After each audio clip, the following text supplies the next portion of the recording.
تین باتیں اس عاجز نے اپنی زندگی میں بہت اہم پائیں بچوں کی تربیت کے معاملے میں۔ اس 35-40 سالہ یہ جو تجربہ ہے بچوں کا، بچیوں کا، اور متعدد مدارس کا اور متعدد ملکوں میں، تین باتیں وہ اس سارے تجربے کا نچوڑ ہیں۔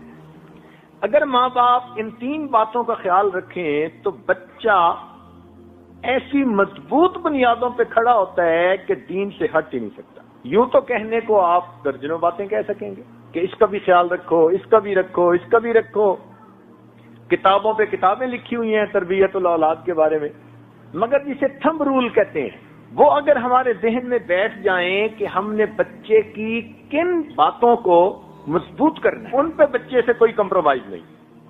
ان تین باتوں سے پہلی بات کہ بچے کو ہمیشہ سچ بولنے کی عادت ڈالیے۔ یہ چیز آپ کو ہلکی سی محسوس ہوگی، اللہ رب العزت کے ہاں سچ اتنا مقبول ہے کہ سچ کے صدقے بندے کو دین دنیا کی کامیابیاں ملتی۔ اگر کبھی سچ کے باطنی فائدے ہمیں محسوس ہو جائیں اور سچ کی وجہ سے جو برکتیں زندگی میں آتی ہیں وہ محسوس ہو جائیں تو ہم تو سچ کی خاطر کٹ مرنے کو تیار ہو جائیں۔ اس میں محنت نہیں ہوتی، یہ کام بڑا مشکل ہے، اس لیے کہ اس میں پھر ماں باپ کو بھی سچ بولنا پڑتا ہے۔ اب پھر کیسے ہوگا کہ ادھر سے فون آیا تو بیٹے کو کہہ دو ابو گھر پہ نہیں ہے، اب وہ بچہ سچ کیسے بولے گا؟ اور دوسری عادت بچے کے اندر جو پیدا کرنی چاہیے وہ نماز کا اہتمام۔ نماز تو پڑھتے ہی ہیں بچے، بچپن سے اس کو نماز کا اہتمام سکھانا ہے، تسلی سے وضو کرنا ہے، پاکیزگی کا خیال رکھنا ہے، وقت پہ نماز پڑھنی ہے تکبیر اولا کے ساتھ اگر وہ بیٹا ہے۔ اس کے اندر ایک فائدہ تو یہ کہ اس بچے کے اندر پاکیزگی آ جاتی ہے، کیونکہ بے نمازی بچہ تو استنجے کا بھی خیال نہیں کرے گا، اور اگر نماز پڑھے گا تو کپڑوں کی پاکیزگی کا خیال رکھے گا، تو پاکیزگی بھی آ گئی، وقت کی پابندی بھی آ گئی۔ اس سے خوش نہ ہو جائیں کہ بچی نماز پڑھتی ہے اور بچہ نماز پڑھتے نہیں، نماز کا اہتمام۔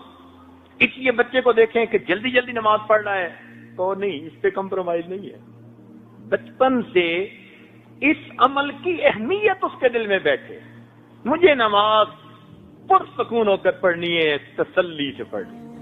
بچے کو بتائیے کہ بھئی آپ نے نماز تو پڑھی، کس کیفیت کے ساتھ پڑھی؟ تو جب بچپن سے یہ سنے گا کہ ابو بھی کہتے تھے کس کیفیت کے ساتھ پڑھی، تو اس کو پتہ چلے گا کہ یہ بھی زندگی کا کوئی مقصد ہے۔